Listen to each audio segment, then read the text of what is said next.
Hey, is it true that your company can help us save money for our trip to Samoa? Yes, that's right. With UP Group Money's partnership with Vodafone Samoa Mtala, you can save money while you're still in New Zealand. You'll need to register with UP Group Money to receive a Vodafone SIM. Once you have your Vodafone Samoa SIM, you can start sending money to yourself through your UP Group Money account to your Mtala account. You can only withdraw your savings when you're in Samoa. Oh, that sounds great and straightforward. Can I do my registration online? Yes, you can register for UP Group Money online. However, if you need assistance, you can come into our office and we'll help you out. For Mtala, you'll need to visit our office to register and collect your Vodafone Samoa SIM. UP Group Money, in partnership with Vodafone Samoa Mtala, offers you a unique way to save for your trip to Samoa while you're still in New Zealand. Here's how it works. First, register with UP Group Money. You can do this online or visit our office for assistance. Second, receive your Vodafone Samoa SIM. To complete your Mtala registration, you'll need to visit our office. And lastly, start saving. Use your UP Group Money account to send money to your Mtala account. The best part, you can only withdraw your savings once you're in Samoa, ensuring you have funds ready for your trip. Wow, that sounds really convenient. I can't wait to start saving. Exactly. So why wait? Visit our website to register with UP Group Money today or stop by our office for any assistance. Make your trip to Samoa even more enjoyable with our hassle-free savings plan.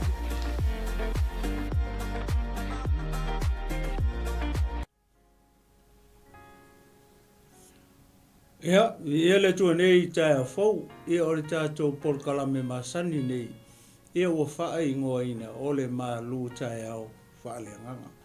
Ia o le ase i o tātou a mata mua i se talo, i o vaile tua o lo mātou tamā, ia mātou te vivi i atu lava, ma whaftai atu, ma whamanu atu i lau o fio.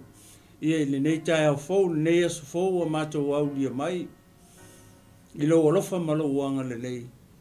Ona mātou whaafo i atu ai lea o le taulanga o le loto whaaftai i lau fio, ona o lau tau singa o lau pui puinga ma lau leo leonga i lo mātou wola. Ta mā whaaftai mo le nei aso fau, o e tāpena o e sauni nei aso e whaapopo mai aso lo mātou wola. Au mātou nonofo mau nei lalolangi e le tu mau e le whaia fo i mo i mātou. Ta mā whaaftai i mea tele o e tāpena ina ma e sauni a mo i mātou. Mole nei fo ia so fou lo mātou atua ta mai le se mea mātou te tau iai le tele o le lau tele le maurunga o lo lava alofa tūnoa ia i le nei aso maso uma o lo mātou ola ta mai ia o masauni ma te fola la upu le tae au nei ta mai ia ma tele mawhai o se mea ma tele iloa o se mea a wao i ma ua o tangata o le ala leo mua ai o na ma tatalo ma wala ua e lau fio le nei tae au fauta ma liu alo maia ma e talia maila ma tatalo na ma whaatonga i lau fio ia i le nei tae au faulo ma tua ta ma fio maia oe a nganga pa ia e whetalai oe le tae au le nei tau lava ina ia whao ngā mai i ma ua o au mea whai ngā ruenga o i ma ua o au o ona whao ngā o mā leo wha ngai o i fwoi o mā laulau whaiva, whao ngā fwoi o mā ngutu ro mātou atua. Ia e whetalai pēr oe a nganga pa ia e te moni o lau upu lau sa wali man nei wheau. Ia i le ai o whina ngalo maloto lau nu mou tangata, ai maise o lau e kāre sia pa ia i le tae ao nei tama. Ia amataina e lau o fio nei whasoa. Whaiuina e lau o fio amaia, na mawhape i whailea o i ma ua o au na e lea o ngā. Ia whai atu mea uma i lau o fio, ina ia vi i ai oe, ma vi i ai oe nei maso uma. Se o atu i le whaavau lau. I lau suafa pa ia, i lau suafa mamalu, i lau suafa sini ese, e maua lunga e loloto e lautele, le suafa o lo tumu i le alofa, male alofa muti vali. Le suafa leo o le matoli i o Iesu Keriso o matalo mvala au atua i nei. Amene, ma amen. Ia, i ele tua nei tae fau, en manato male tantonunga i o le afaielo leo fai mafonga tau mori sunga le li fatonu pas Mike Buretta ia ma te whaatalofa tuai ia maleanganga whaloalo maleanganga fie tele nei tai a fau ia i pa ia no Samoa ia i le ala fai mai whanunga lelea i le ngatai lea ia o le whaamalo longa ia ala tātou tapa au le langi whaatalofa tuai lea le Global Kingdom TV channel manei au unanga ia i lau tāpua inga Samoa ia i le nei tai a fau maloso i fo manuia malo le langi e mama ia whaptos whatalofa i le au whaingaruenga pa ia le tua ia o lo whapenao na whaatuna paulia ia i tuli manu e fia hao te roa nei ia e le ngatai lea ia o tulu inga umao le nei lalurangi o fea o a whiwhio ai ia mata se ai fo i sei tulou alo matama whanau o Samoa ono o le tala inga o le tala lei o le malo o le atua ia whatalo whatu nei o unanga ia i lausunga le whawhiangainga ia male wharitua ia i le nei tai au fo maloso i fo manuia malo le whatoatoa ia i le ngaluenga le atua whatalo whatu foli tino ke riso ia nei tai au fo le au paia le au pele ia o le au whatuatua uma uso matu whawhine i le alii ia whaatalo whatu maleanganga whaaloalo nei tai au fau ia malo talo malo so i fumanuia malo langi ma ia le ngata fo ile whaatalo whatu o mapaanga Global Kingdom TV channel ia ele ngata i tutonu hao te rone ia whapetulu inga o malava nei la rangi o fea le atunu e fio ai ma e saili malo ai ia whaatalo whatu Global Kingdom TV channel mai aukila ni nei ni sila ia te oe le uopele ia ile nei tai au fau malo so i fau manuia ia e le fia tu ua foi se whaatalo foi nei foi tu o le tō vini e le tua sunga i whawhiangainga mo la tō whatua le alo whatu noa ia e sunga i whawhiangainga ma wharetua i mangele o ne hanga i west ia whapea foi i manukau ia maloso i fo manuia malo langi ma ia tō sunga i whawhiangainga mo tō whatua ia ele nei tai au fau ia ele whangalo ina foi si o mātou tamata tai sunga ia elia tawai o lo fio nei malala i tono pōpua i Amerika Samoa ia whataro whaatu maleanganga wharoalo ia te ori tangata o lea tua ia ele nei tai au fau ia ele manatu male tentonunga ia o lo manuia pea ori tangata o lea tua e ala le whamalolonga le tua ia ele tino o le mawhauwhau ia ai whapena lana whamalolonga whaleanganga ia te oe le tamao le ngā ruenga le te talo ia alofa le atua i turuturu i lo soifua maua lau tō whale atua ia ua lava le tau singa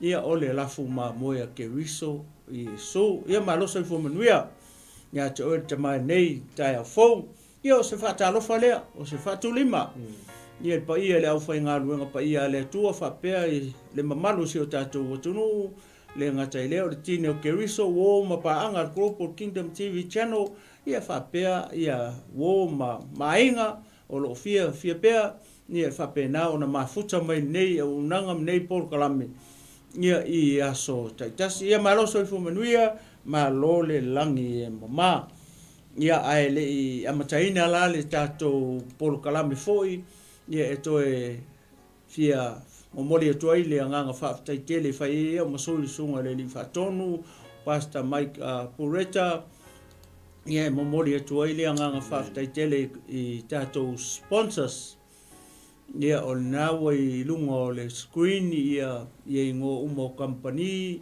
ia le ngatai leo e kalesia o i lātou whapenao na tuitu mai o lātou tau au ia maanga le foi ia malangolango ia le nei foi ministry ia awa lava ia le tala ina ma le whaalau tele ina o le malo le tua whae lau masoi e mo le tua i le anganga whaafitai tele le titalo ia anga le lei le tua sunga e li pule mo latou whale tua whapea le pa ia i au whainga ruenga ia le ngata foi le sunga i whawhiangainga mo latou whale tua ia ma e ka le sia taitas o le titalo ia anga le lei atu le tua ia te au to uma i o tō pisinisi o e ka le sia whapea au na le tua ia whamanuia le tua tā pena e le tua ni au wala sitele ia whapena ona whamanuia atua ia o tō pisinisi whapele ka le sia kriso ia mau au nā le atua ia ile nei tai au fou ia o se whamtalanga lea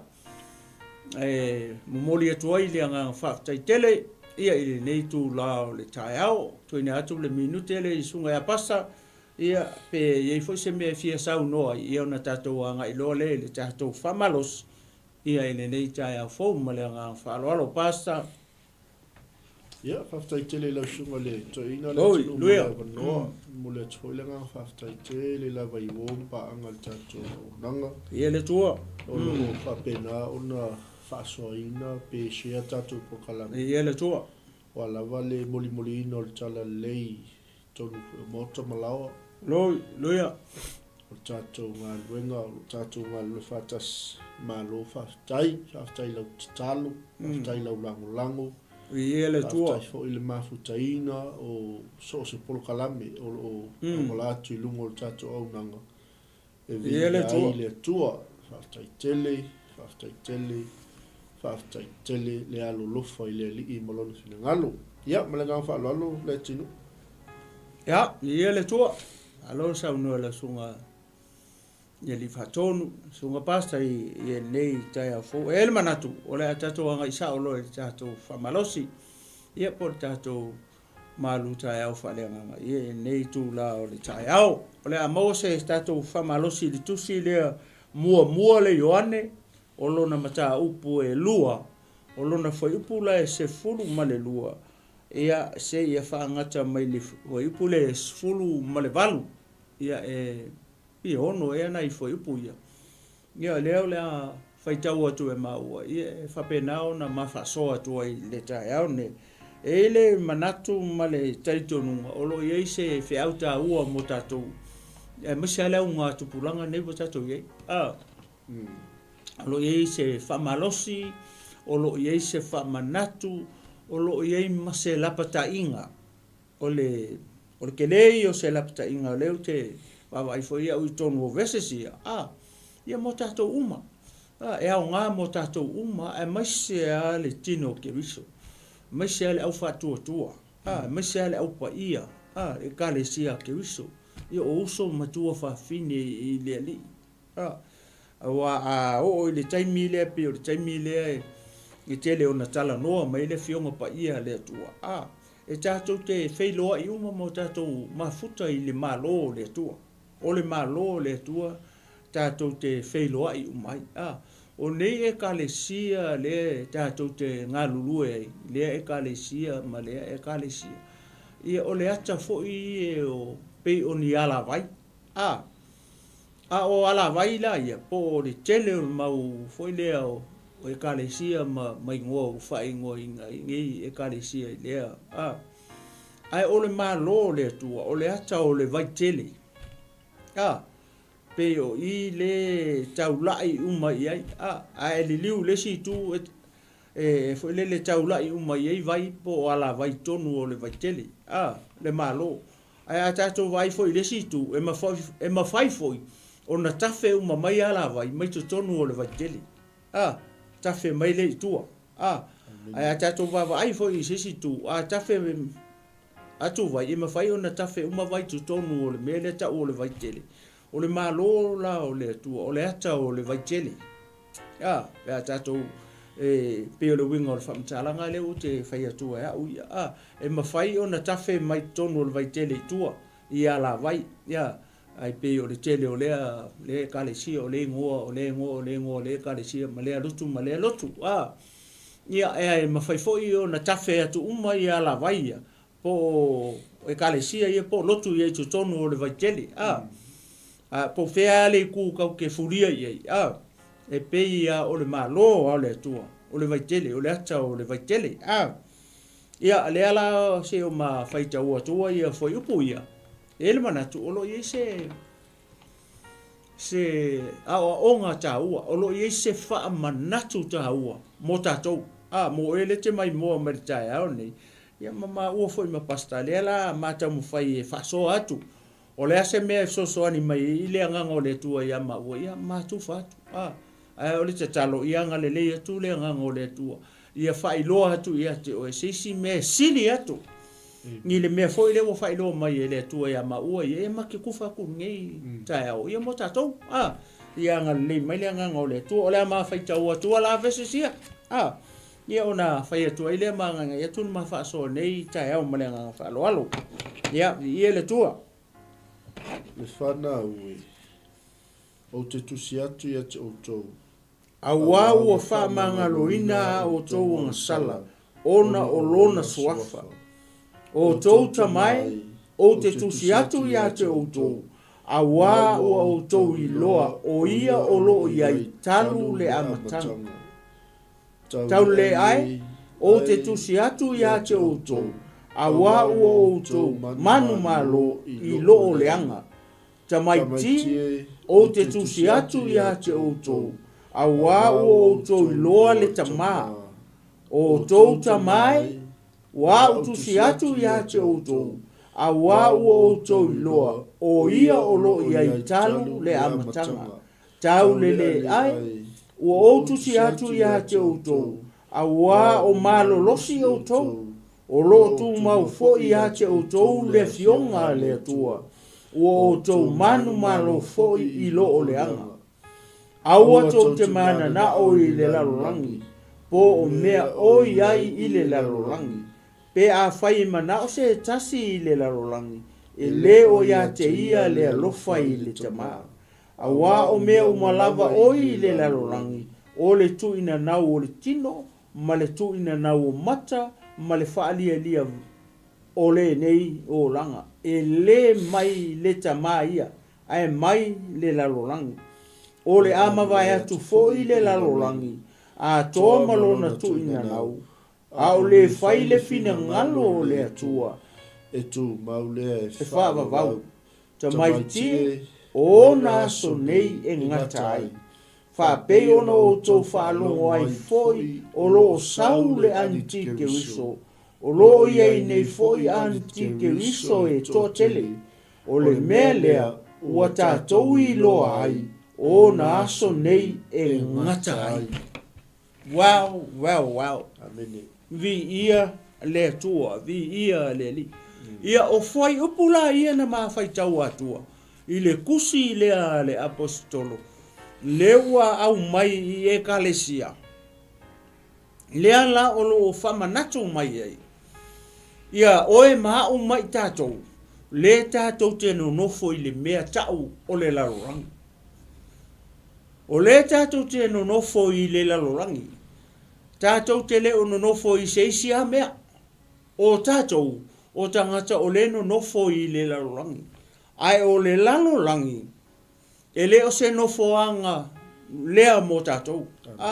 E le o so tātou nu moni le larorangi nei. O lo tau a fifio ai mamano nofo ai. Ua uma o na tāpena e lea tua. Le nofoanga e sili sili. Mo i tātou o ina o lo i elo tātou tofi. E le o so tātou tofi le larorangi nei. O tātou o tangata o le tātou te au mau i le larorangi. Ai le fai mo tātou, e le taimni, e le aso. Pe ona e whaalongo i ai, e le mea tau o le aso e ngata ai. O lona winga, o lo whamanatu mai i fai pulea muli muli. Le fai mai o aso nei e ngata ai. O lona winga, o lo whamanatu mai le fasi fai tau lea.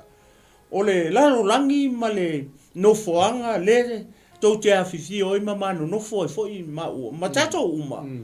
E leo se nofoanga mo tatou. E le fai mo tatou le larorangi ni. Aisea, e le aso e ngata ai. E ei le aso e uma ai. Hallelujah. O le fesili. O fea la le mea o le a tatou woi. Pe a fai e le o le larorangi le nei. E fai mo tatou. O le kele i anu ngā fesili. O fea la le mea o le a tatou woi. O fea o iei lo tatou nu moni. Pe a fai. E le o le larorangi nei tatou no foanga moni. E le fai mo tatou. O le tatou no foanga moni. Ma le mea le ua uma na tāpena e le tua. Le tonu e le fionga pa ia le tua. fai mai o le o so tātou nu moni le ne. Amen. Ai fai tau ni matai o e lua sifuru lima. Na o lo o manino le le ina. Le faa ulu fale ina e le atua. O i le atou. I le malo ma le manuia le na. Le fai mai ina. Le au na le le i. Na ulu fale maia. I le malo e fai mautofi. Oro kou kofi le malo. Na whaavae ina, a ele i whaavae ina le larolangi ni. O lono winga o le manuia, o oe maa mai tātou, ma le no whaanga sa o tātou, o lai le langi. I whea, i le malo, o le atua. O i ngā haka koe whailoa i umai. Tātou te le whailoa i seisi mea. Pe tātou te whailoa i whapea, ia o mai o le kalesia le whea le, o le tātou whailoa i le ai. Tātou te whailoa i umai le malo le tua. Au le malo lea, na tā pena e le tua. A ele i whaavaina le larolangi. Le nei tātou te nonofo ai. A wawai le mea le whamei i. Le warning le i totonu i. Se uma tātou o atu i. A se o tātou tata no atu whapea. Ia ona whaso solo atu ai lea leangai. E eita ngata le le larolangi. Leua whamanatu mai i le tusi ale apostolo. Tangata leile larolangi. Ina ia leua kusi mai. Leua whamanatu mai. Whamanatu mua mai ele apostolo. I foi upu ia sufulu lua su tolu su lua su tolu surfa. Whako sui ele foi upu sulu lima. O foi upu la sufulu lima ngai lalo foi upu sufulu wanu. O le warning. O le lapata inga moa i mo o ele ke mai moa maritai au nei mama ua makako uma le ngofo ile lalolangi o le tatu ile lalolangi o lona winga o le lalolangi tātou te taha pena i le malo lea le tau tala i le matai o luas fulu lima o le malo o le kako kofi o le kaui o le kofi mo tātou ka penga lae le tua mo kako ai sisi le foi e fai tau e le matai e lua sifuru lima e lua menga ka penga e le tua before the foundation of this world e lua menga ka penga mua e le tua anga ke le whavainga le laulolangi ngei le ka kuki ngofo ai o lea o longa malo e whaavavau male le paafi e whaavavau e lua mea vai le matai sau male sila fia e lea tua i tua atu tae au makaraku kai au maisi aso i luma au kako e ngakar ke mingi ngā le kaimi ane nei tātou te ilo au kai au kako le ilo ai vai foi le i fofonga lea tua ngā whai la e lea tua pe ai whai kau i le isi whaavavau na e lua i whaavavau o le malo male le paafi ai whai tau i na whai ele atua ele fai ele atua mo oe ma makako ele fai ele atua mo tangata nga fai ele atua le pafinga mo le awali foi a ngelu le nga kuria ma le lang amen ai fai tau le e o ngai e menga nga le nga fai ele atua ia le pafi mo vai nga sila fia lo mo winga ele ila fo mai la lo ia lusfelo le nga le fa mai o le tara ko tele au sila fia le tua le mele la kupu kai au ife i le langi nei vai lai le ala sei ma tala no atu lai tangata i e fai tu ai nga tangata le i e fai tu ai nga tangata le a maka mai le tala le wa fa manatu mai la e le apostolo i le mo fai mai fa mai le fana oe o te tusi atu ia te oto le wa kusi o le kusi fa mangaku le fana oe o te tusi atu ia te oto fa penga o makako a fai e ini o walo ma ni fana o foi o no foi seisi mea po atu no mamau ia ngewa ke me o le ko yenga mea o le awa kuskusi ai lungo Facebook ma le technology i le ngatu pulanga ne au le mele o le tusi sa fai ia so nga mua ai le tupu tele le poto le wa kako ye o le poto le tau tala i tani elu mta upo sfulu fai mai o aso e ngata ai. E tupu tele ai, nea, le poto. Le wakako ye, le kaminga, le nge, le pirioka nge, le wakako ye. A le ngavalo ia mai e tani elu tua, le perfecta o tani elu. Nye ngavalo ia mai mea le wakako ye technology. E whekamo mo e a isolo kangaka. Pai whekau le chapter sulu o tani elu. Lalo winga o ngā ia ke mo ngeia kua i Samoa, ke mo ngeia kua i Amerika, ke mo ngeia kua i Wellington. O fea ale me te fia mo moi. Le tato i le taimi ni, le kako i le ka upo al perfecta o tani elu. Ka kia la ngā mea. A se kako vava ai le me le o le safa o ngā kusi. Neu fai mai. O i foi le fana ue. O te tusi atu ia o tau. Ko mai le whana ua, o te tusi atu ia te o tō, a wā ua wha mangalo ina a o tō a ngasala, ona o lona suafa. Wai vai le manga ia. Le whana ue, ua o tusi atu ia te o tō, ua wha mangalo ina o kou o ngasala. Wai vai le manga ia o le wha manatu. O le kusi ale aposkolo i, Nga ile atou, le tutonu o le ekalesia. Le o wha manatu mai le whana ue. O kusi aku ia ke oko, o kusi wha mangaku aku ia oko, o tuse e apo hai atu ia atou, ma toi longo atu ia atou, o kouanga sala, o wha mangalo inga. Oe vai e le manga ia. A whaila, o oe o se atali o se afingi o oe o le whanau a le atua. O le ale whangau le kaukala o le whanau a le atua. Le anga e foi tangata e lai whai ma whangau a ki Apollo. E foi tangata e lai whai ma whangau a Sakangi. O tangata ia, le whanau le kaukala o whanau a le atua. O i le atou ua whanau mai i le atua. O i le ako wala ko whai al fina ngalo le atua. O i le atou o ea. Hami o tonu. La tau te whai al fina ngalo le tua. Ai a whapea, ke le o whai al fina ngalo le tua, ma o le whai al fina ngalo le tua. O longa winga, le kuoli whai ta ua le upulea. Le whana ue. Ta le ua makua i wha mangingo le lei mai. I le kusi le aposkolo. Le whangau, o le whangau ai. O le whangau le tua.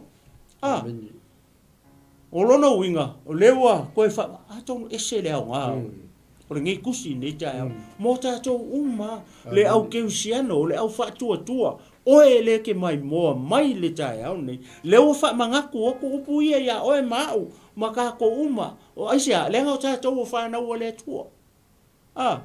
Me whai, ia e sila fia, ma o iloa, mō tātou iloa, le wha mangaku lea, ma upu ia le tai au nei. Wakako Mauti noa, o kako ang sala, o wha mangalo ina. Ai se alenga o tātou o whanau o le tu. Ngea, ia le tu, o le si kangaka le, ia pasta, pe se me te fia sau noa i ile, le faswhai taulia, ia ka ke le whaso solo i fo ila loista ngata ia. Ia le tu. Ia le tu. Na ima nino le, wainga nau tato ia. Ia le tu. I tangata ia e tusianga i le apostolo, ia leo tato ia i le fo i upulea. Ia laua po longo to le apostolo. Ona ole apo inga le apostolo ina ia ana i polo inga le atua. Ia. Ole alofa i le uso. Ia le fe me le apostolo. Kangaka mua la ni. Ia. Le whana ue. O te tusi atu o tō. A wā ua wha manga loina a o tō wanga sala. Ona o lona suafa. Amen. Maa ia whai ungo whai. Pua, pastor. Ia sau noi. Le rau wha manino me le apostolo i. O suafo ai. O suafo Yesu. Amen. O suafo ke riso. Ua wha mamai nai. Ua matua i fufulu i nai. A mio leanga. Maanga sala. Whanau a le tua. Ia ta me. Ia mi ia le tua. O le ia o koe whapapole kiki e koe le whasimea. O le suafa. Suafa Yesu. O le mea Yesu na whai. Whamanga ia ia tatoanga sa. Whainka ko koe le whaswhisininga i. Se whisininga. o le ale se ngaluenga Yesu na fai le fa mangalo ina ia ta tonga sala pe o le kusi le fa me ia le ko inga ia nga o si la fia le fa me ia le tusi ale a Ioane fa mai wa ia sa ina atulo na ola ina ia oti wa malingi foi lona toto pa ia ina ia fa mangalo ina ia ta tonga sala Amen. ole ngaluenga na a Yesu le suafa le muli e le ves o Yesu o le suafa o Yesu o le ngaluenga Yesu ngo fai o le se mea Yesu na fai na fa mangalo ina ia ta tonga sala ia nga we sila fia le tau Yesu i lungo sa kau ele kau isisi o Yesu o le nga tau ele tanga tele mangalo isi nga sala sis tanga le nga sala le kau nga sala tanga tele lalo ai o le alo pele to tasi o le tu ele isanga nga sala nen kau sa tau le ala wa mangalo o ele te mai moment ja o ne ia mama o ia vi ele tu o la ka o le sanga ta ia o tou ta mai o te tusi atu ia te o tou a wā ua o tou loa o ia o lo ia i talu le amatanga ia o le ngā le o kusi mai tama ua o tou i loa tama ia o tou loa tama o te tusi atu ia le fo kusi mai tama umma le whanau ai kusi mai kama Amen. vai le umanga mention le whanau le ua mention ia tama a faila o se tama pe o ma o tama e fai a inga fai whanau ale fa mai o tau tama o te tusi atu ia te o tau a wā ua o tau lo o ia o lo ia i talu le amatanga Amen. e sao le ua kako i lo o ai sai ai le amatanga o le akua le fa mai fa le tusi ai Ioane fa mai Ioane mua foi upu mua malua fa mai sai le amatanga le tu sai le amatanga foi le tu pe a kus pe vai le tusi na Ioane fa mai sai ele loko o le tu foi o le loko ia ua liutino tangata le loko a sai ei fea sai ei le amatanga ale ala o koe foi le fa manatu mai ele apostolo i ko inga poka ma mea ta o tama le tua le sai ei le amatanga ia ile amatanga o mea uma o le si tangata lunga lua pasta Ia. Dela fa mai o tamaiti o te tusi atu ia te o tu a wā ua o to i loa le tama le foi o koe ia pasta ia mi ele tu Ngai lunga i fo le tau le lea. o tau lea ia tau lele ai o te tusi atu ia te o to a wā ua o to manu malo i lo o lea Leanga. ia tu ia tu le sunga pasta tau lea Ia le ua. O se e mai tau lea. ia Au manganu. ia Au wā ua o tau manu mā lo i lo o leanga. Ese le... vi ele Ese le tu mana i o tustusinga le apostolo. Le ua ngasau le amatanga e pi e general mai. Le whana ue. ia Na vea uma ia i tuainga ia. Tama, taulelea, tamaiti. Tamaiti. Ua wha mangaloina au tau anga sala o no swafa o Keruso. amene Saulo le i whai mai o tau tamai a wawa o tau i loa o ia o lo o iai tanu le amatanga. Ia lea lau tato o malei tu pau tau lea. ia vi ele tu Tau le ai. O te tusi atu ia te o tau. A wawa o tau manu mā lo i lo o le amu. Ia se tau le au lo. Ola i se o langa manu mā lo. vi ele tu ia ole na ai ole matango fi ole tusi le le fa pe foi le wala ona tato manu malo o ka ko Amen. wala ona tato manu malo ona o suafa le lunga i o ai o Yesu tato manu malo Amen. le manu malo o Yesu le waka ko mang malo ai fo I ele. o ia foi nga le wa le nga fa manga luinga tato nga sala pas o la fisili foi lele wa le vai tu nei le o ma lo ta ma ta lele ale o tamati ka kele yo o la i tamati wa pe o tanga tamuli muli le o tamati dai pe o le mele nga sa ngo mai o le fa na o le a fia mai to tonu le tama o tina o le tau le ia ma ke ngeki ia ma tamati ale vai tu kusingo kusi ele o a fia tina la so si le fia la me wala inga le mention mai tina i tonu i le kusile e tau si le fia se ma fo anga wala inga le wa misi tina i e tu mai ale fatu tonga ya le se yo walu le langi ofisili le ya yon e mo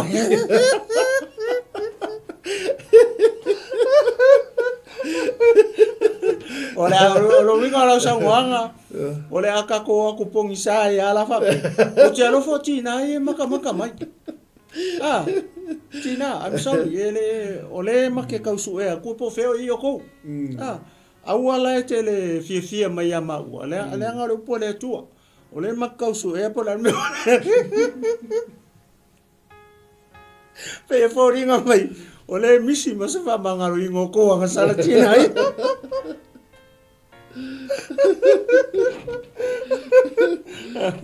Ngoe vai le alo lofa te le au fai poka la me au tau tina. Le o maka usu e wa le vai aku e le ma se kinga o ka ua i. Ya susunga ya pasta le fa mai de pe cheno le wa fia i le fanau. Le ala ua. O le ala ua fa malau lau mai le ala mo martama wa tama i o le ulu le ai. Sa kaunga uma lo tama tina lo. Ale wo umatama ale wo so mataulele ale wo mai kamai o fesili la pe le wo fesili fo le ya pas o fa la auto pe se wo le mention ai auto ingo i o nga makialu lo fa ke le ako inga ia fa manga ko mantua o le wa saule o tota mai o ilalo le mta upu o le tu fantasia le o tamama tina i le sakala beta fa poiponga fa mai lo le tu spaia o tino e tas longo winga la o le ilalo le tima fa amalo le tama mo e ui ala elo ta ua mai tina i ia le ilalo i le fa amalunga tama la o tama o le ulo le aina le fia lo ese mai o lo fakinga ia mai atu pe no tina te lo fa ia le ai o lo winga lo tala o le vai o le ma ngalo sala tama ka le wo mai kamiki ke lo fa lai o lo winga o tina ele o fa mangalo ni ko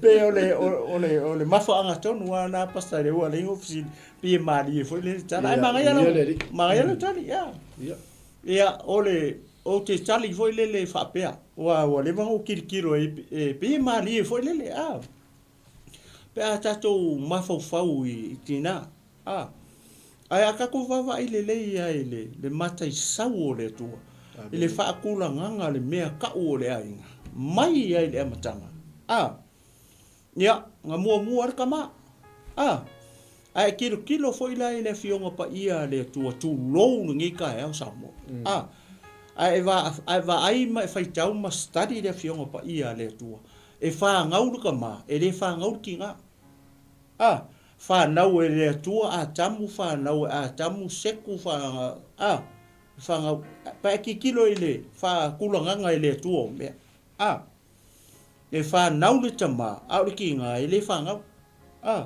e kau ke loa la i le ua tatou ye foi le o fa ngau uma e fa i uru kama e le fa i u ile tina pe aka ku kilo ki pe mere wa rengo si fa pe ia le tatou te tali e ma ga ka le pasta ai va ila i ku sol mere te fa i tu fo le tina e vai le nu o le tua o le kai mi fai kau ele ngu o le kua e le fai kau fa fingi e fai tau ia tamatani e ui whapenga, e whai kau fo lele ia kama makamakangi. Ai le whai kaua ia ki ngā. Whawhengo e whamauni e fo le ata o le mea mai anga whai e le atua le amatanga. Ai ki kilo e le whiango pa ia le atua na whanau e le atua a tamu. Na whanau e mo ia o le tonu isi vese se ia whapena whanau le e tina o o le aka mani whaakakianga le atua. O le mea la ngai ku ese ia le tama o ia o le ulu o le aing. O ia o le taitai. Langa le whamai whanau tama, ai le whangau tina. E sao, o le tama tulou, o le ele fatu i tuton, o te kamare whelua i marifaku. O le tina, le whelua i male tulou, o le ata o meinga ka penga le atua, le kingo o le tina, o le ele. Po le whanua, o le fatu, le tino o le tama, longa winga ku lo sa mo mani ngai kaya. Le paula le faku i le ele. Ia fofuanga le atua. Ia ele mauani whamanuianga. Pe whalango whai ako moa lengo fsidi wha pepe e maari whai pa ki kilo kui. Ia mea umana ta pena e le atua. Ele o se mea nga whai e sisi. Whai kauna ngu. Ele whai kau ufa whinge. E whai kau foi lele i tane ma kamaloroa. A ki kilo foi la i le whangau i a kopo. Ele ai ma se tala ale kuspa ia po feo o i tina o ai kasi ela whinge o i a kopo. Ngaru kenge ngo i a tina. O tina o le umaloa i e yuta whanau ro tene na o tina. Le whangau a lea lea. Ia ese i le whangau ko rua rasela, o whangau rasela o kamiki la iki anga whangau ko inga. A ki kilo la i foi lele, i foi lele le whinge le tene, le whawhine, le tene le o tina. Ele ei ma se kala, foi lele al kuspa ia whapeo, o whamakala mai po whemo o ia. Ia le kenge, po ia tina. Pa o ale mele folo le alu e al kuspa ia. Ia o kamano roa po o tamatani. Ia pe se mea ngā le foi lele a tonu foi manga ia le mea o ke o ma o so nga ie o nga o le kala la le o ka u mai fa finge pas ia pe o sa o le po le fa so atu le media ia sa o le fa ia pasa pe o tina le wa lui la nga le o ku fa ka si le fa po le fa po nga maka mai ai o ia ka mai va ena tu fa ta si le tu le nga o le tu nga ia fo inga ia eva ia akam ia vi ia le tu o fele o ka o ia. E mana ia talia ula le na fo i mai tina o mona fa mai na fa pa ia. Ia, mana tu e moni fa maoni. Mana tu. O le kaimi le nga kupu ele mea nga. Sapa ia. Fa fen ka ko lo sa o sapa ia. Ia tu lo sa mo mala fa fonga dai auni. Ia sa kele ngoa. Ka ko o ye upu ku sao inga ia fa ngo fiengo fa mala le mile taute tala no ai ai le loe a kam o lai le lava eva e le loe eva o la foi fa penga a kam fa ko ala i loa inga ua nga sala o le ulu ai ulu ngali le nga fa pa ia e le tua ia ke le o nga ka e pa ia chama lo pa ia le o le mea le ka penga e le tu o le mea ka o le kaupo o le aka nga o le mea nga maka me le matanga le fa po iponga kam e pa ia kam pa ia eva le mea le tuli fa po iponga fo le nga fa kai me le ngu le kula fong o le kaimi e mauai o e muli lua e oki loa ka wai ma. Ina ia ola la le mele ta o le tau po ia ola ile ngu. Ola le kaimi e whakasi ai ia le tane ma le tau po. Ia, ngau e malama. I upu. Whamaya upu ma ria le angi. Kele ilo se kangi. O le ale upu o le fingo i e whata ia i e whata. Le kaimi ngau fo i mai e whata di tau o mangu malu. Le ua uma whailanga ofo i le atua. O le kenge kaupou, o le kenge ngake le ilo se tane se i kulo. o le mea ngā lenga kuli pe o le whaakaka me le tua i longa ngu, o le mea ka o le kaupo, ka kirikilo le le uru i tangata i a kauma ewa, o nganga amaka mai e le tua. Lea lawa ka penga e le tua i kokongu o longa ngu. So, o le maa ngai o le mea lea, pe hao mai nei au ngā tupulanga o kako iei, male e ka le sia ake riso. E se maa ngai o se mea whapenga. O se teine tala vou, se teine tau pou. Ia masea li i tau pou. Wa me fai on kako avele upule ile tane tau pou. Langa lenga ke le fai foi se mea pe o le mea le o tau whamatala atua. Le loa ele kengi. Ele io o ele tau pou. Ele io o fo ele ile. Mai la e tu fatasia. E se manmanga ia. E pa ia. Ele ngakala o nga pa ia. Ai las. E omi. E mauku. E makua i ulu le alofa o le tama loa i le tau pou. Fa pena fo i le tau pou i lana tane. Langa leo first time lea. Leo kua fatau nu ma o ai fonga le first experience. I le kingo ngai. So le pe ko mau e me le o ta o i. Ia. Ole nga. Nga ke si le fia, na te malama mai sia o to na fai tau le fionga pa ia le tua. O le uru i fa poiponga fai le tua pa ia. O longo winga so e kaulanga fa penga. Le nga fa ka mai ai le tua i longa ngu. Le mele o le tau pou. O eva la o kau pou. O eva le tau pou. Ia fa penga fo ia kam. Ele i loa fo ia kam u yengi me fa penga. O le eva ai atu lai tele no le tino ni ala le loa le sides. Fa ko lai loa nga ua nga sala. O le fa longo i le tua. Ia mam. Nga lenga amaka mai le nga sala. Ia pasa o le la. Esi si mete fia. Sa no. Ia la ta fa so solo i lalo. Ia le tua. Ia. Foi pure fia le la tai i pasta. Sufurufa.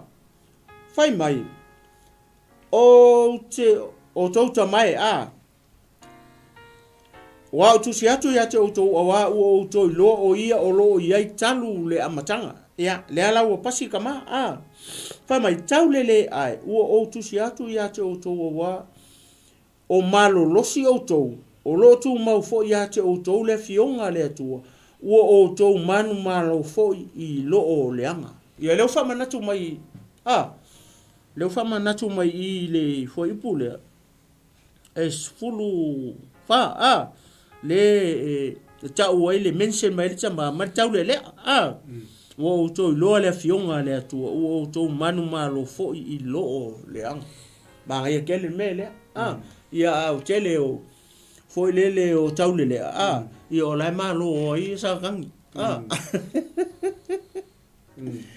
Ia vi ele tu foi pula esfulu lima o ila le la patainga la patainga mo la pakainga la mo la vanga i lunga le chama o le taulelea ia makamaki o le ala e tautala ile foi pula e foi le anga o le o fele i tangata ia kokolu o le langi le ala wa fa mai oso mai lo foi pula o le wa mai le la patainga ia le chama o le taulelea male kamakiki le langi ile kaminge kau ke mai sa o ia tatou leanga le o fele ka kui o le ka kui le langi ele fa pe o kako ngofo sispange ka kako umale tau te no fo langi ka fa longo la ile o le la patainga le o so mai i fo ipule o la patainga le ave le wanga i lunga le o man ka kala mai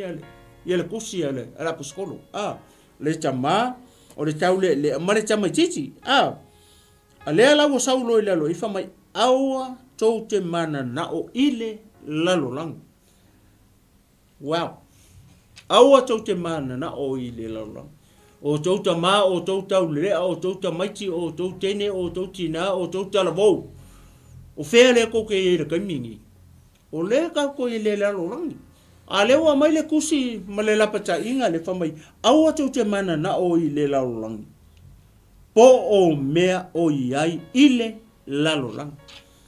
O mea le ile lalolang. E kele. Ole makua i ke leo mea le kumu o ile lalolang.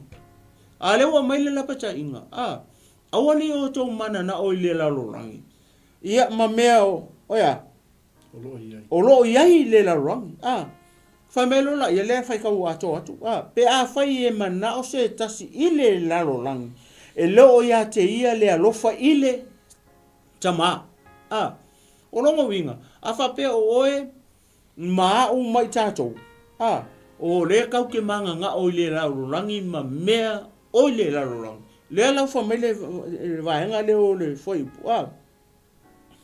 O lona winga. E le o ia te oi, e le o ia te au le alofa ile tama. O le tama le, o le akua. Pe a fai e le o le taule lea, e le o le tamatiti, e le o le tene titi, e le o le tane, e le o le fafine. Lea alofa i le atua. Pe a fai o le manga o i mea o le lalolang. Ma manga o i le lalolang. Ia, nai te sida fia e o le mea ngake iai. Nai te sida fia e o le mea ngake manga o ai. Nai te sida fia lava e oe le mea o nai te fia iai. O le foi make e loe ma o le mea le make fia iai. Aisia, le anga le ka koukele le lalolang. E ke lua koukele o i loa mai la le mea le mate fia iai. Mate le loa tu foi le mea o ngake fia iai. O le mangingo o le fasifai kauma le foi upu lea. Le anga o le kau ke fea. O le kau ke lalolang. Le ala ua mai le lapa ta inga. Foi lea. A wotu te mana na o le lalolang i po o mea o iai le lalolang. Pe a fai mana o se tasi le lalolang. E le o ia te ia le lofa i tama. Hoi vai. A wa o mea umalava o i le lalolangi. Le ala ua lau mai loa la mea le lalolang. A wa o mea uma o i le lalolangi. Le lalolangi le tato te nofoi. Le lalolangi le te soifua ai ma ola ai. Le ila mea. Le ala ua wha malau mai loa lai i ele aposkolo. Le mea mua fai mai. Le vai lupe sau no la su to ina le tino. Ya te le ol va enga le. Ya vi ele tua. Toi fio tasel mele fai ol fai upuna suma limba. Pe a fai e mana o se tasi le lalolangi. E le o ia te ia le alofa i le tama. Amen. E il fesili no fesili ai stasio maftanga au talavo. Do you love Jesus? Pe te alofa ia Yesu. O le alu lunga o lima talavo ba. Na toe fatula ile o le susili. E faafia lau na e tatalo i le aso. E faafia ona fai tau le afionga le atua i le aso. E faafia ona e mafuta ia Yesu i le aso. O lima uma ia ngau i runga le masi lima mkoe aru i runga. Pero o winga ele kakalo. O le winga le tala. Le nga le fai mai le afionga le atua. Pe a fai e mana o se tasi lolang. E le o ia te ia la le alofa i le tama. A wha pe lo ful fitu i tu la o ke wha sanga i la telefon. Lo ful fitu i tu la o te fia i mea o i le larulang. Ngo ngam kwa le ia se taimi maleli. E le o ia te ia fo i la po ia te au le alofa i le tama. Amen. E o le koe anu atu alo u loto i le vaenga lea. Pe a fai e manao se tasi larulangi. E le o ia te ia le alofa i le tama. Ngea pe ia o la pau. Tatou loto atu i mei lunga. Ia. Ai leo me larulangi. Ai leo mea i le larulangi. Ia mele ngā whāloa. Ia vi ele tua. Moni ma whamaoni. E pe sidi. Pe a fai. O lona winga. E au ngale fasi fai tau lia. E ke ngofo ima fai lau whitwhiringa. Pe o lau toi whapopo ngai. Pe a fai e mana o se tas i le lalolang. E leo ia te ia le alofa i le tama. Ia, mongi mwhamaongi. Ia nai te sila fia lava oi.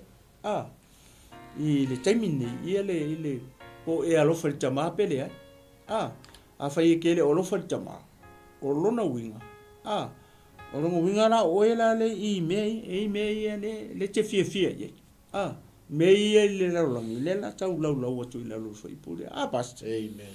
no winga e tau o tele le fa yo la fit feeling ta tau fa la fit feeling ta tau sa o ma le la fit feeling ona I lo le ma tangia mai I lo soifua ma lo ola e te alo fa tama fa ye foi le esele le mena e te filfilia o lona winga e ke filfilia la me pe o meia le la o la mai la lo foi pule foi pe suru ono ya ta o foi pule suru ono fai mai aua o me uma lava o I le la rangi o le tu ina nau o le tino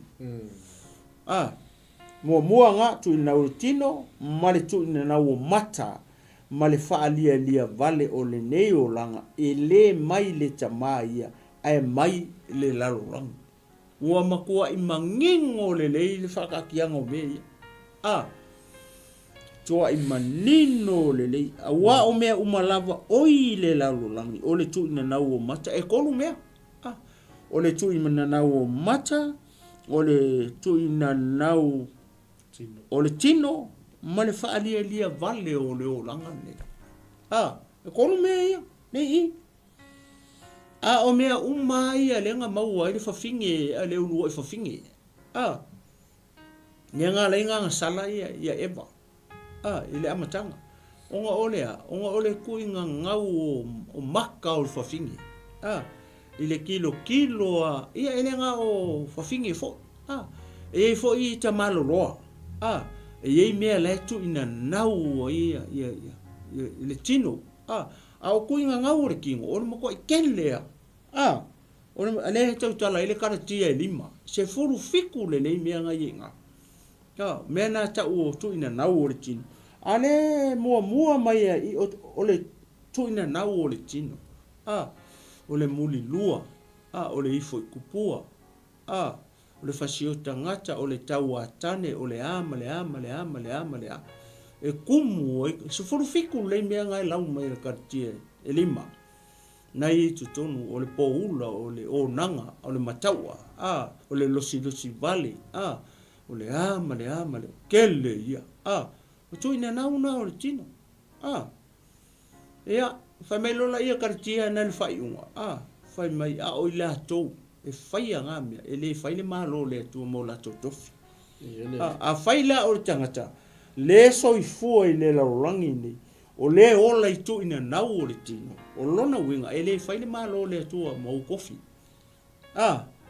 mea I e tolu tu ina nau o le tino ia ma le tu ina nau o mata ia le mea le wakuinga ngau o kako maka e kamingi o kele fongi technology ua makua I alu whaasolo a koa ko inga malo makuma karavou even I kamaki la hiki laile I o le kente oi loa ta michi fai ke fongi oi loa kamaki ka alo oi ke fongi ia ala winga la o le tuina nau o mata me fape o le fai le au fai le po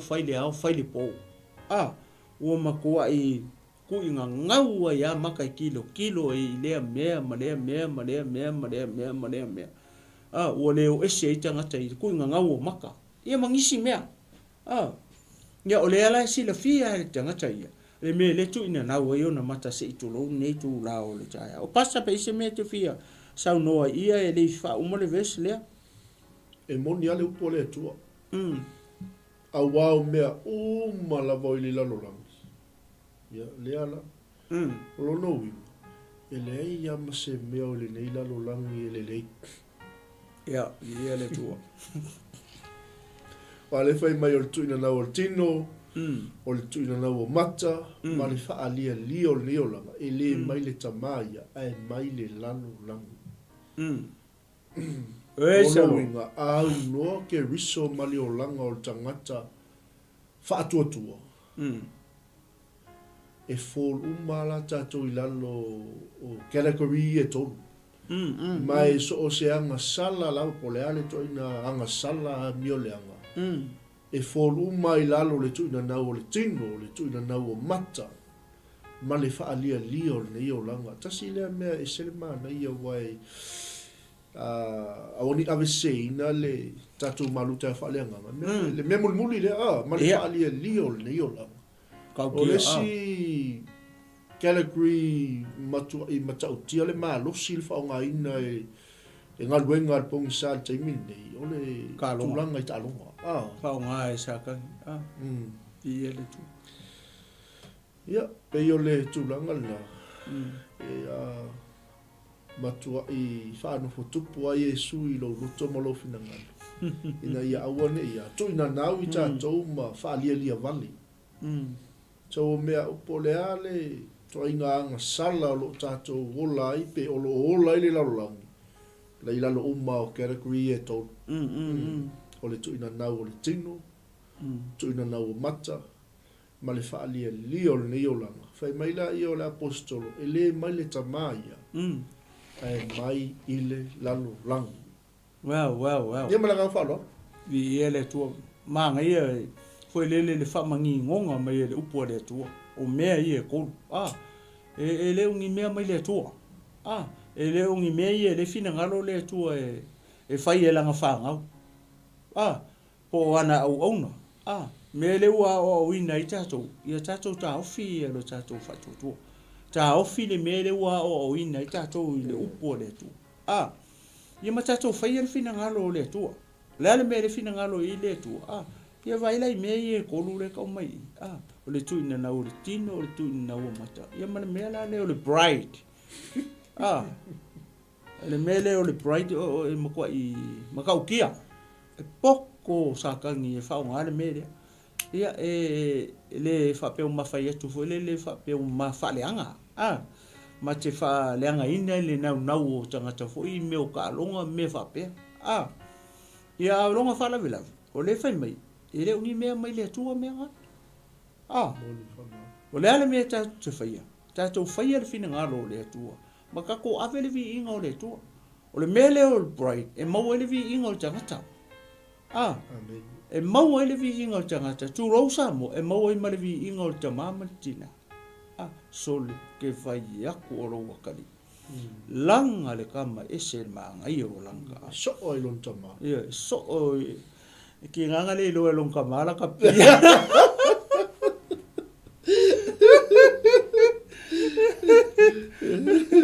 O ko va vai. Ne mele.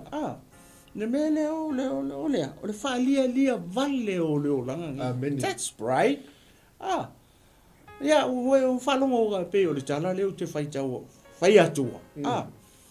E mau ele vi inga o le tangata. E mau ele vi inga o le tangata. Longa whaala we lape nga. Foi le, e leo ngi mea mai le tua. E leo ngi mea mai le tua mea lea. Mea leo le bright. O mea ai, o mea la rangi.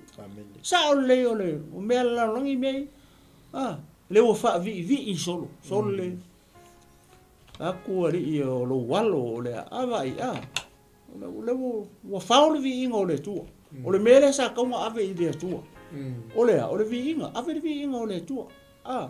Le ane mea le wa whai le vi le wa ave le kangaka.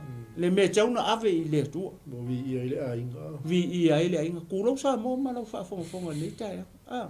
Tulou sau no le tino. Le si va inga foi le tatou te va ai foi le tupu te min nei. E relevant I le me le tau te tala noa I o le whaalia lio le nei o langa. Ia toi ngā mea foi le a inga whatoa mai Samoa. Ia. Ma le a inga o le ua lima tau sanga I nei New Zealand. Ia lau kau mai ko e sole. Ba ngai or whalo si a inga le Al kaava le kofu kaava le mali le a inga le. Fou widi. Lua vai aso vai ku a so kofu kaava le mama le a inga le ko mai Samoa. Ia, foi le ale. Pride. Ia, pride. Dangerous ale upule. Le a ko lo la esto lu masin. Ia lu so e me le. Was struggle. Ako la sa vari mal shopping ko le melankolo. Po la kukul pasto. Ia e mangingo ia. Famai ia, ele ongi mea mai le tama ia, ele ongi mea mai le akua. Mea ia ko, fe mea mai. O mea lalangi. Vale mangingo le upo le tu. Me le o le whaalia lia vale o le o langangi. Ele ngi o mea lalangi. Ia o ngā leo tātou whaalongo i tai au nei. Ia vi ia le tua. E whai alai o e lau whai unga. O le upo ia le tua. Maki whamangaku aku. Ma te whamanatu atu fo le i lau whasausonga sa moa. Ia osom tu whawhine le li. Ia pepa ia o si o tātou atu. Nge ke waika mai sisi ama u. Ananga nenga whai le kongu i. Ia vi ia le tua. Mai sa pati vi ia le tua. Le la uma. Hallelujah. Whamai lo le ior whai poe sufiku. Ole ama vai atu fo i le lalo langi. Amen. Wow. Ole lalo langi le te tu ina na wailo tino. Tu ina na waio mata ma e whaalia lia vale ai. Ile lalo langi nei. Leo whamai le whiongo pa ia le tua. Ole a ma vai atu le lalo langi. O lona winga. E iai le aso. O le a ava ese e le atua, le lalo langi, le whai me ia oe maa umai kako uma. O ai onga whai me ia tonu. O ai le tangata o le alo soifua maola i me ia konu. O le tu ina nau o le tino, o le tu ina nau o mata ma le whaalia dia vale, o le o langa le nei. E le ongi mea mai le atua, o mea mai le lalo langi. A leo whai mai le upo le atua, wha mai, o le a mawai atu le lalo langi. Ma vai atu la le la langi o le fesili o fe ke alu ye ua e loa se no foanga e ke alu ye pe a fai e ma vai atu le la langi o ngai ke ku inga ngaua ngai ke fai a le tu ina nau ma le fa ali lia vale o le olanga ni ua e loa se no foanga ua e loa se nu se mea e te alu ye leo fa mai le fionga pa ia le tua o le a ma vai atu le laurang o a me e fai le laurang me e konu lenga ma fa la ua tua nei o le kuinga nga o le kingo o le kuinga o maka mare fa ali lia vale o le olanga ngi e le ngi mea mai le tama o mea le laurang a leo fa mai fo i pule e le aso o le a ma vai atu ai le laurang o fea la le mea o le a e kuai o fea le mea o le a e ai. Pe a fai, e ke ola pea ma e soifua pe i mei e konu. Ai a o mai lola le taimi o le ama vai a koe le rarolangi, o fea le mea e te tuwai. O fea se no fuanga, ua e ta pena ma e sa aungi e ke alu iai. Pe a fai le fa me le fionga pa ia le atua o le ama vai atu le lalo langi. Ia o se fa mangaku. It's a warning. Mo kako uma. Ile kaimingi. Pe kako ke fia ola. Inga mea e konu i le rongi. Ia po lea le tatou me fai. O lea se mea tatou te faia. Leanga o mea i o mea la rongi. O lea se mea tatou te faia. Ile tama. Langa lefa o ngā mele upu o tama. O lea se mea tatou te faia i lea tua. O lea se kako fesiri i lea tua. Tama. O lea le mea o ke whaia. O ke le fia manga o ia mea, o ke le fia o la inga ia mea. Langa le wha mai lau a fia o ngā ere aso e mawai ai la rangi ngei. Whaai loa mai ka o mai po lea le mea o ke whaia. Lea la, mawai whai le whai upu. Whamai. Whamai, o le a mawai atu fo i le lalo langi. Toa malona tu ina na uwe le koe oso mai. Le uko yaso mai I, ale ka ulunga tu ina urtino, mare tu ina wa mata ale fa mai ole ama vai atu foi le lalo langi toa malona tu ina nau. Ole fai ele fina ngalo ole atua e tu mau lea e whaava vau. Hallelujah. O ila ili foi upu lea. Le e lua la mea le tau mai e tutonu I. Fai mai ole ama vai atu le larolangi. Mo na tu ina nau, le tu ina nau le tino, tu ina nau mata, ma le whaalia lia vale o le olanga nei. E iai la le aso, ole ama vai ai le larolangi. E vai le vai angor fo ipu le. Ole ama vai atu le larolangi, toa malona tu ina nau. a o le fai le fina ngalo o le atua e tu mau lea e whaavavau. O I kongu alenga whai koe la fisini. O fea le mea ke kuai. Ua e loa se mea te alu iei. Ua e loa se no foanga mo oe. Pe a whai lefa me le fo iupu lea o le ama vai atu le rolangi. Mo na tu ina nau. A o le fisini. O fea la le mea ke alu iei. Ua e loa se no foanga. Ua e mau ki ngoa se no foanga tu mau mo oe. Pe a whai o lefa me le fiango pa ia le tua. O le ama vai aku la rolangi. A le fisini o fea la le mea la kuai. O fea mea la walu iei. Le ka ua ngā o le foi upule fai mai ne va e ngol foi upule mai sa popo vi ele tu Amen. fala mo foi la ele si va e ngol foi upule su fitu fai mai a o le fai ele fina ngalo le tua e tu mau le e fa va pau ala le o le me ka un turn e ka pau e tau ona tātou li liu e se mai ei male la roang. Olea, o le tātou whaia leo le fina ngalo le atua. A kako whaia la le fina ngalo le atua. O le whamele le whasawhai, o na tū mau, e kū mau le tangata na te whaia le fina ngalo le atua. A o le lalo langi ma o na tū ina nau. Le whamele whiangopa ia le atua. O le a ma vai atu le lalulangi ma ona tu ina nau le nga va koe fisi a faila le fai mai e ma vai atu le lalulangi ma ona tu ina nau ia fia ile tele o tangata o le fisi o fea lan me ke kuai o fea le me te iai Amene. a o le ma kua I faa sa o mai I ele foi upu le sfulfiku fai mai soli a o le fai le fina ngalo le atua. O le ala mea ngai fai. Pe a e fia tu mau. Le fai mai a o le fai le fina ngalo o le atua. E tu mau lea e whaavavau. E ku mau e whaavavau. E ku mau e whaavavau. Pe a e fai le fina ngalo le atua. Pe a ma fai le fina ngalo le atua. O ngā maku mau lea. Ai sea, le anga ma vai atu la rangi nge waka ko ye. Le kau ke ola masa. Le to tu so fo ai mama ola. Le mangingo le. Le so ma vai ese. Le so e lu ese la rangi ma un kuinga. O le tu mau nga o ka ngaka nga ke fai fin ngalo le tu. Le fesili le ka ya ngi. O e fai fin ngalo le tu. O le ala o me nga fai. Pe a fai o oyo se tangata e fia ku mau e fa va. A fai la te fia tu mau e fa va.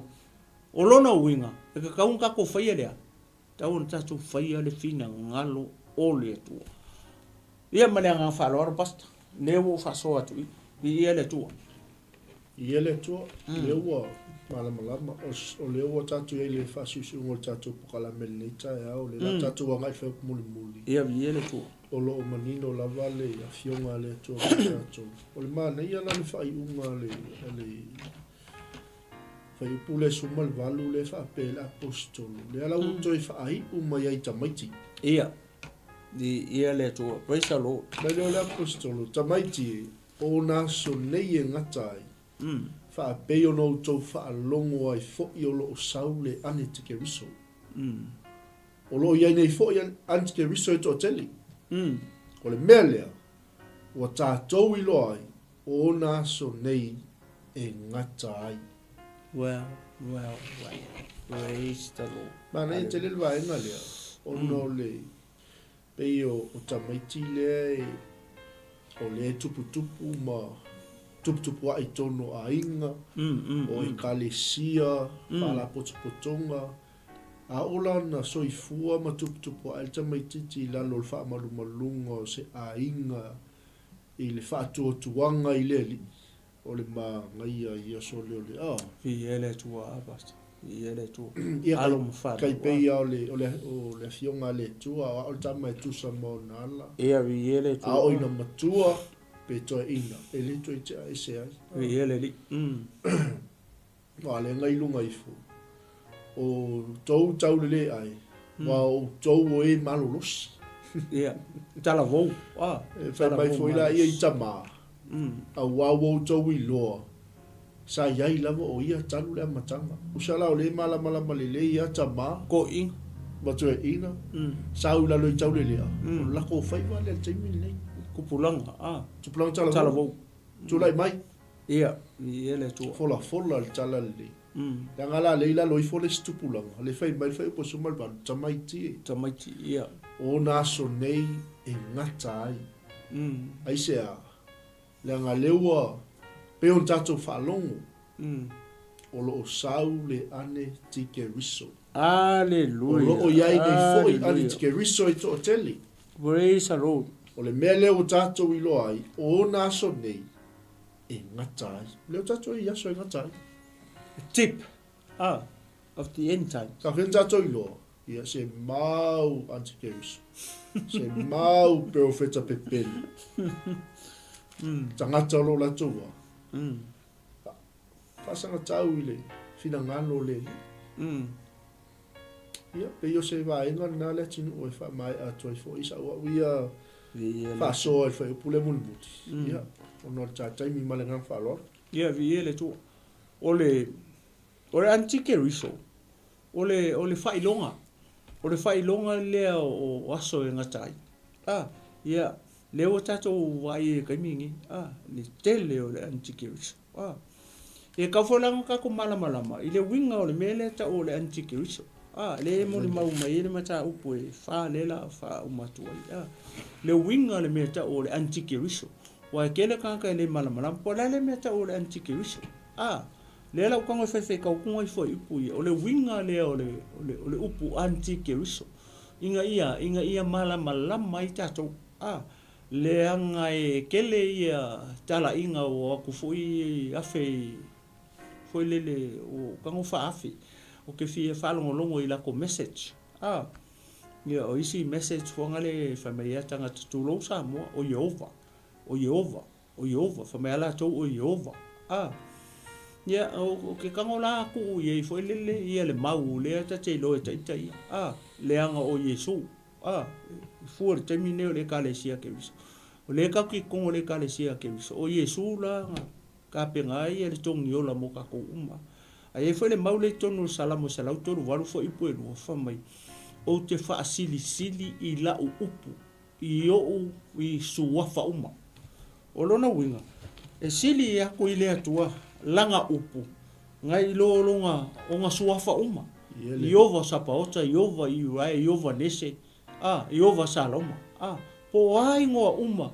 e kele suafa o Yehova o le atua ale fa me salamonga e se mangai fa mai o te fa sili i la upu i o usu wa fa uma Hoi vai, e sili aku le upu le atua e fa sili le atua langa upu ai o nga suafa po o nga ingoa pero winga nga lau tala fo ile mele o le antike riso anga le fa mai o le ia kuso le antike riso le ia fa mo le fanga ia o le ia o le failonga la le o so ia tatu te ia kako fai keke la i tangata ia kako malama po se tangata le la ko kala ia o po se antike riso pele o se antike riso le la fa mai ele mata upu le fa kusi la vale fai mai io ko kofo ia nganga uma pe mai fea le la fa mangingo le mai ele maulia ma tusi le le mea ka o le antike riso fa pe alu akuru kanga ka e moli mau aku ia oe na maliu mai e su le kingo mama liu ma koe ku me umaia o tatou keisia o nga e loa lea o le nganga monginga o le nganga mai le tu ai sauru kanga ka ele karikonga fio mai e su le kingo mama liu ma koe ku le mea nga ka o le antike riso nya mata to fai keke la vai le kele o nga ka pe meia o e ave a isi tangata Yehova o isi foi kala inga nga sara mo o isi tala inga nga sa kaulu o isi tala inga e fa penga ale la si tam fai tau watu ye le mele kai pe o le upule antike so le i o le failonga o so nei o tatu ye fa mai le au pele au atu te fa longo yanga nga umalava o toto fotofo yanga pe mai le tua i la to awae to tele profeta pepelo wo atu ile lalolangi o le mele nei to te ilo ai le nganga o le atua o anganga uma o e tau tino, ua maliu mai e su ke riso i le tino, mai le atua lava i la tou. Amen. O le mori mau mua le pa fa pe sau ka lai. Le o ka mua mai. O nganga uma o e tau tino, la u ka lai. Ua maliu mai e su ke riso i le tino. Maliu mai e su ke riso i le tino, mai le atua lava i la tou. Ka lai ia. Foi pa tolu fa mai. O nganga uma o e le tau tino. Ua maliu mai e su ke riso i le tino. E le mai le atua i lato. Vai le ese senga. A fai e saule mo mau maraka makala o Yesu ngama. Nga fio mai pe maliu mai le tino. O le nganga mai le kua nga. O nga lai kaunga fa rongo makalia le message nga ka. Ai ao mai lo la tanga fa mai. O e le tau tino ua maliu mai e su ke riso i le tino. E le mai le kua lava i lato. Wai, o nganga uma o e le tau tino ua maliu mai e su ke riso i le tino e le mai le atua i la tou. O lo le ane ti ke riso lava le nei ua o tou whaalongo ai o le asau. O lo o iai nei lava i le lalolang. Wai va ele mangingo. Mangingo ia le whaamala manga mai. Ia e sila fia mo tato ilo. Le mea ka o le ane ti ke riso. We va ingi karikongu ai le karikongu ia Yesu. Mamali mai. We maka ia lunga social media. Kele milionga karikongu. E against le karikongu fa kisian. Male ngo Yesu Christ. Ele karikongu mai le ai ele fanga mai se ele karikongu se akali o le akua ele karikongu sa u kingo ele ia mela nga ka o anti keriso. Ia, pe o le ala le woso mai i tau wha malamalama. Ina ia, kako malamalama umane meka o le antiki riso. Ia, ia, le atu, o lo ia nei fo i antiki riso e toa tele. Ngolo mea le o tatou iloa ai, o aso nei e ngatai. O le whailonga, antiki riso o le whailonga. Ilea, i aso e ngatai. Aso ngi wakako ie. Koi kikia. Ale a fera kai nga maka mai ele me le o le aso ngatai nga maka mai o le aso Pentecoso ngai la unga i peteu o le aso na fa na o i le kalesia o le aso na le lingi mai e le nganga pa ia o le aso nga a maka ele me ta o le aso ngatai ai sia langa ngai ko mention mai e nge peteu i lana urua i la unga ia le pelo feko i o elu. Ua le vanga valo ia mai i o elu. Whamaya upo ai o o aso e ngatai o te li lingi fo ailo ua nganga i lunga o tangata uma. O leala kai minga li lingi mai inga pelo feka mai e o koua fingi ma koua kali. Leala kai minga kupu ele meanga. Nga kupu le so Pentecoso. Alai moni mau, alai nga mo o le vanga valo ia mai e pelo feka i o elu. I o elu e lua. Ngai kau kala i o elu kua. Ale foko aka ngu i fea i le aso Pentecoso. O inga o le amakanga le fa mai o aso ngatai. O te lingi fo ilo uanganga i lungo tangata uma. Amen. Le kai mi nga lingi mai le nga for the first time o le aso Pentecoso. Le nga lingi mai i lunga o le au apostolo i mai la tau le sai kong i le aso le i Jerusalema. Ia vi ia le tua e o le wa to e ma ko aku e mele ta o le aso e ngatai. Ia le wa kako ye. Wa umi. Au kako va ai lai me i o tutu. O nga ka ki loa. Kai pe o le perfect, kai pe perfectanga le atani e le maka o sfulu. I me o technology le o au mo ka ko lim. Le ki ka mo e soro ai. Kai mi mo em lika, kai mi mo sa mo fe lava ke fi. Fe ka mo e solo ka. Le nga ka nga. Le fa me o kupu kele poko. O le melia. O le mele tonu o kere ka ka fa va le ma ka fa se. O kele fo ila ma le fa ma linko. Le o tau nu i me ia. Wa ke ia ro la ku o le va pe nga wala ka la fa pa lo pom. Ia vi ele tu ia pasta pe isi si me toi. fia fa popo fia sau no nei tu la e fa mai na ta upu ma le nga fa lo alo tai le o ya viele tua ya viele tua ale i fai wina la tato por karame nei fia fia e to e fia fa manatu tu lava i ale tato malanga le mo Israelu i nei tu la le so a ya nawe e tanga i ne lungo le tato screen ia nawe ia nai ia numero de telefoni ia e feso tai mai sunga le di fatonu po pasta Mike Poreta ia pe a e fia malama ia o lewa baba ia tu ia lewa to tele lava foi mamalo si o tato tonu ia lewa angai mai ia e fia malanga lea a ia faila e te fia malanga lea po le tua lea le Global Kingdom TV channel ia i Israelu i tausanga fou a fai te fia malama tili e se mea o e fia malama ai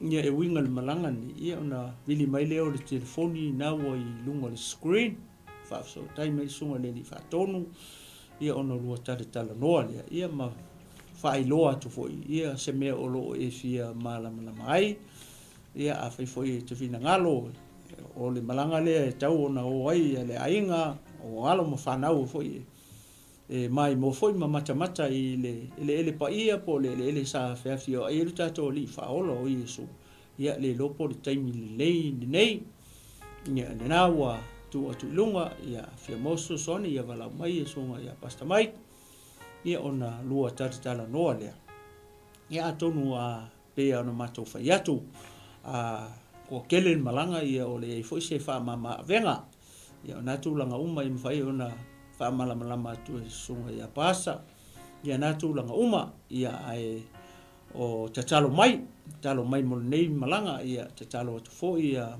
matou ia ila to uma o fa pena ona fia malanga ni ia mi se foi ni si le uma ona le skala ona to sofa ia pe se to e fa popo tu le tato malanga lea ia ole a tam faila fo ia longo atu le pa ia si o tato tunu ia ele na o New Zealand ia e afia ia tunu uma o le rangi o fea o e afio ai ma e alala ai ia tunu mama o Amerika o fea lava safu i Asia o i Samoa o polu ma kukuila o fea lava e te fia malanga ia a tonu o le avano leilea ia e te malanga ia ma me fo ia le fanau ia ma le toina e fa mata i le fuanga lea ia pe o se to e fa so atu le e longo atu le tatu malanga le ia le te le lava taimi ia e ta penai le nei malanga ia e o atu le na so pe atu sa mal finangalo le tua pe tatu au le atu le lofa malanga le o lo tatu tapa au le lang ia o lo mau lunga pe le awina o le masinga ia ile to soifo ia maso mato wala ia o se ma to e fa so atu le tatu mata upu le nei tu la so ia o taimi nei ia ole a fai wina i tatou se talo io vaile tua lo matou tama fa tai mo la up mai ala nga ruenga ele a toa ele au ia se fa soa i ma u ona le tua haleluya o mata talo le li e la fo ia tu i lo nganga pa ia na te molio ia ma fa malama ma fa a toa lau fe au ma lau sa vali ma lau upu i ayo finangalo ma loto utangata o lo nuu e mesio lau e kale sia pa ia i le tae au nei tama ia lave ina se nganga mo lo malo si leo ia me uma ia fa malo sia le tino ke viso ina ia tasi le tino ke viso tama se upu se tala o ma tau te tala ia wale tusa ma lau fa fonga i le tae au nei tama ia fa mangalo mai i ma ua o au o ona ai mo toa fo ia tu me uma i la o fio ina ia vi i ai oi nei mas uma e o atu i le fa vau la i le suafa pa ia suafa malu le suafa si ese mau lunga e lau tele lo loto le suafa o lo iai le alofa o lo tumu i le alofa muti vale le suafa leo lo mato li i o Yesu ke iso o mata talo ma vala au to nei amen ma amen ia mai te nei le tunu malo fo mo fulu fa persunga i fatonu pasta Mike Poreta ia ma te fatu ia i nei tu la ta ao to fa soifo sam Hey sis, where are you going? Oh, I'm just heading out to find a place to send money to my uncle in Samoa. Oh, why waste time and petrol? You can use UP Group Money. You can send money to Samoa and it's really fast. Really? Yeah. Can I sign up online? Yeah, it's really simple. Sweet, I'll do it now. Okay, bye. Bye. Sending money to your loved ones in Samoa has never been easier with the UP Group Money Transfer. Our service allows you to transfer money quickly and securely from the comfort of your home or anywhere in New Zealand. Your family and friends can conveniently pick up the money from over 40 villages across the Polu and Tawai. No matter where they are, we've got you covered. Our user-friendly online platform makes sending money a breeze. Just visit www.upgroupmoney.com. Sign up and start sending money in minutes. We're here to help. If you have any questions or need assistance with signing up or sending money, please don't hesitate to contact our friendly support team at 09558 2896 or 0800 877 328, or visit us in the office at 6/22 Station Road, Otahuhu, Auckland 1062. Experience the ease and reliability of UP Group Money Transfer today. Your family and friends in Samoa are just a few clicks away from receiving your support. Visit www.upgroupmoney.com now to get started.